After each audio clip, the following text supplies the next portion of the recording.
பிரைஸ்லான் கர்த்தர் ஸ்தோத்திரம் உண்டாவதாக. நிறைய பேர் சொல்கிறாங்க இப்போல்லாம், நான் வந்து பரலோகத்துக்கு போனேன், நரகத்தை பார்த்தேன், பரலோகத்தை பார்த்தேன் அப்படின்னு சொல்லுவாங்க. அப்படி யாருமே கிடையாதுங்க. பரலோகத்துக்கு போயிட்டு அங்கே நரகத்துக்கு வந்து பார்த்துட்டு அங்கே திருப்பி பரலோகத்தை திருப்பி கீழே வந்தவங்க யாரும் கிடையாது. ஒருவேளை தரிசனம் கண்டிருக்கலாம். தரிசனம் வந்து கண்டிருக்கிறாங்கன்னா அப்படின்னா அவங்க வந்து அவங்களுடைய பல கஷ்டத்தினால நான் இது பண்ணுவேன் ஆண்டோடு இருக்கிற மாதிரி ஒரு சொப்பனம் கண்டிருக்கலாம். ஆனால் உண்மையாகவே போயிட்டு வந்து செத்து போயிட்டு மேலே போயிட்டு அதை சுற்றி காமிச்சார் ஆண்டவர் சொல்கிறது பொய்ங்க. வசனத்து பிரகாரம் பொய், அதாவது வேதத்தின்படி வந்து அது பொய். வசனம் நான் கொடுக்குறேன், நீங்கள் இதை குறிச்சிக்கோங்க, ரொம்ப இம்பார்ட்டண்ட் இது நான், அதனால் நீங்கள் குறிச்சிக்கோங்க. யோவான் 3:12-13 பாருங்கள். யோவான் 3:12-13.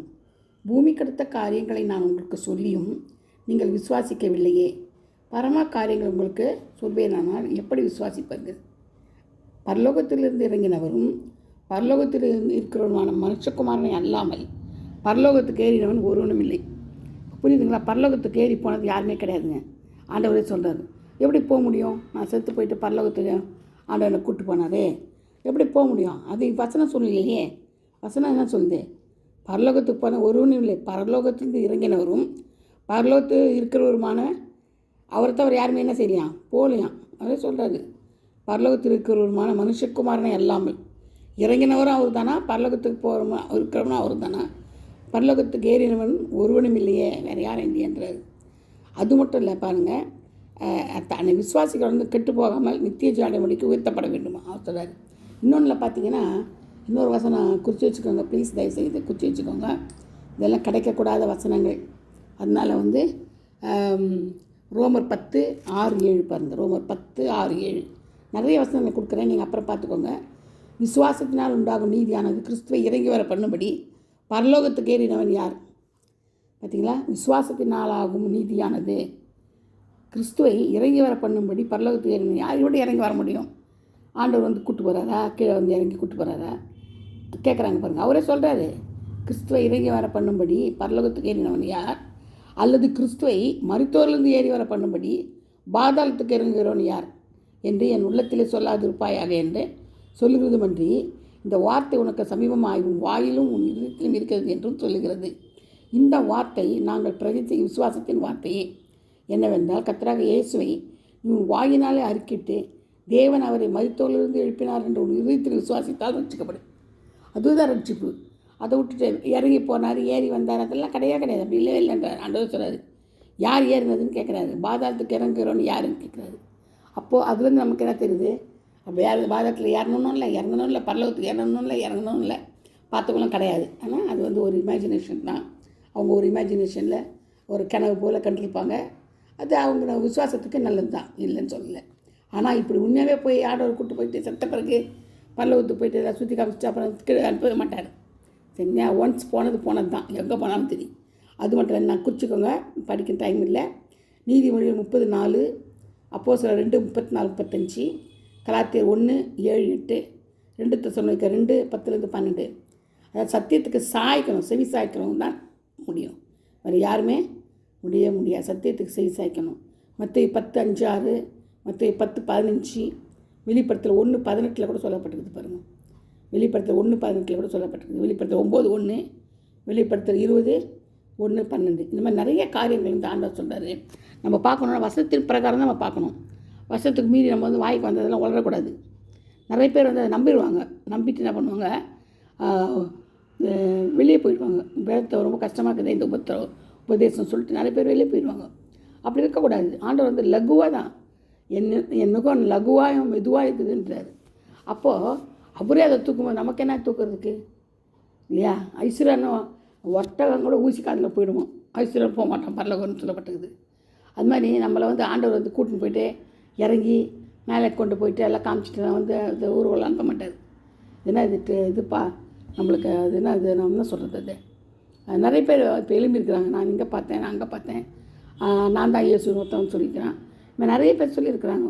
அதில் பின்மாற்றத்தான் போயிருக்கிறாங்க. அவங்களோட ஜீவியை கெட்டு போய் மற்றவங்களோட ஜீவியை கெடுக்க வச்சு இருக்கிறாங்க. அதனால் நம்ம என்ன செய்யக்கூடாது, நம்பக்கூடாது.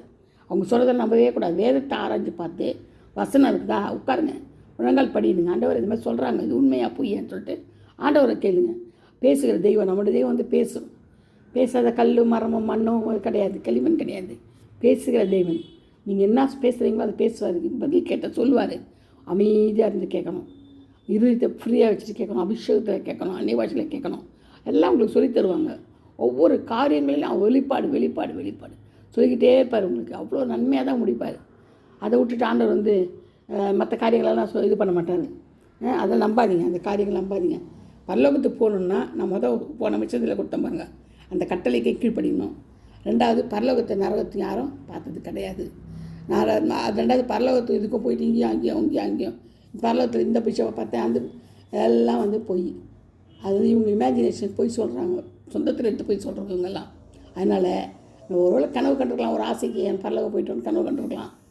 வெளிப்பட்டு சொல்ல பள்ளிக்கு கடலில் அந்த கடலில் பொண்ணு இது தங்கம் வைடூரியம் அது கனவில் வந்திருக்கலாம், அது பரவாயில்ல.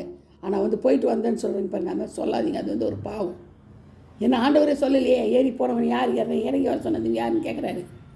அப்போ அவரே கேட்கும்போது நம்ம எங்கே போய் கூப்பிட்டு போகிறது அவர்? ரெண்டாவது, பாதாளத்தின் திறவுக்குள்ளே அவர்கிட்ட தாங்க இருக்குது. பாதாளத்தின் திறவுக்குள்ளே அவர்கிட்டது வேற யார் திறந்து விடுவாங்க? உங்களுக்கு போய் உள்ளே போய் காமிச்சிக்கிறதுக்கு யார் திறப்பா? அது எப்போ நியாய தீர்ப்புனால தான் பாதாளத்தை திறப்பார் ஆண்டவர். இப்போ எப்படி திறப்பார்? அதெல்லாம் சும்மா பேச்சாத நம்பவே கூடாது. நீங்கள் வேதத்தை படிங்க, ஆராய்ச்சி பண்ணுங்கள், தெரியலன்னா மற்றவங்கள்ட்ட கேளுங்க. நம்மளை விட பெரிய எல்லாம் இருக்கிறாங்க, வேத பண்டிதரெல்லாம் இருக்கிறாங்க, அவங்ககிட்ட கேளுங்க. உண்மைன்னு பேசுங்க. ஏன்னா கடைசி காலம் வருகையில் நம்ம கைவிடப்பட்டு போகக்கூடாது, ஆண்டவர் நம்மளை விட்டுறக்கூடாது. அதனால் கெட்டியமாக அவரை பிடிச்சிக்கோங்க. இரவும் பகலும் வேதத்தை தியானிங்க. வேலை வெட்டி இல்லைன்னா கேட்காதீங்க, அந்த டைம் கிடைக்கும் போது தானிங்க. டைமே கிடைக்கலன்னா அப்போ நம்ம என்ன பண்ணோம், எங்கே போவோம்? நம்ம இடத்துக்கு தான் போவோம். அதை மனசில் வச்சுக்கோங்க. முதலாவது என்னுடைய ராஜ்யத்தையும் நீதியை தேடுங்க, அப்போது எல்லாம் கூட கொடுக்கப்படும். இந்த வந்து நல்ல பொக்கிஷமான இந்த வசனங்களை வந்து மற்றவர்களுக்கு அனுப்புங்க, சப்ஸ்கிரைப் பண்ணுங்கள், மற்றவர்களுக்கு அனுப்பிட்டே இருங்க. அனுப்பணும் மட்டும் இல்லை, அவங்கள இன்னொருத்தருக்கு அனுப்ப சொல்லுங்கள். பாஸ் ஆகிட்டு எத்தனை லட்சக்கணக்கான பேர் இருக்கிறாங்க, இதை கேட்காம அழிஞ்சு போய்கிட்டு இருக்கிறாங்க. ஒரு நாளைக்கு எத்தனையோ லட்சம் பேர் சாகுறாங்க. இது கேட்டாலும் ரட்சிக்கப்படுவாங்க. தற்கொலை பண்டிகை போகிறவங்களாம் இருக்கிறாங்க, அவங்களாம் தடுக்கப்படுவாங்க. ஐயோ இப்படி பரலோகத்தை பற்றி சொல்கிறாங்களே, நம்ம ஆண்டவரை பிடிச்சிக்கொள்வோம் கெட்டிமான்னு சொல்லிட்டு நான் ஆண்டவர் பட்சத்தில் வருவாங்க. வேதத்தை படிங்க, தியானிங்க, மற்றும் சொல்லுங்கள். பிரயோஜனமாக இருங்க. கடைசி காலத்தில் நம்ம ஒரு பிரயோஜனம், ஒரு நல்ல கனமுள்ள பாத்திரமாக வாழ்வோம். கத்தத்தாம இந்த வசனங்கள் எல்லாம் ஆசீர்வதிப்பார், வார்த்தைகள்லாம் ஆசீர்வதிப்பார். கட்டாயம் இது ஒரு ஊழியமாக எடுத்து மற்றவங்களை அனுப்பி சப்ஸ்கிரைப் செய்ய சொல்லுங்கள். சப்ஸ்கிரைப் பண்ணால் தான் ஆட்டோமேட்டிக்காக அவங்களுக்கு இந்த வசனங்கள்லாம் போகும். அதனால தான் சொல்கிறேன், பணத்துக்காகலாம் சப்ஸ்கிரைப் கிடையாது, அந்த மாதிரி கிடையாது. நான் மற்றவங்கள மாதிரிலாம் கிடையாது, இது வந்து தேடுறதில்லை. கடைசி காலம் இது, ஆண்டவரை பிடிச்சிட்டு போகிற காலம். அதனால் சப்ஸ்கிரைப் வந்து நமக்கு ஒன்றும் ஆக போகிறதில்லை. என்ன சொல்கிறீங்க?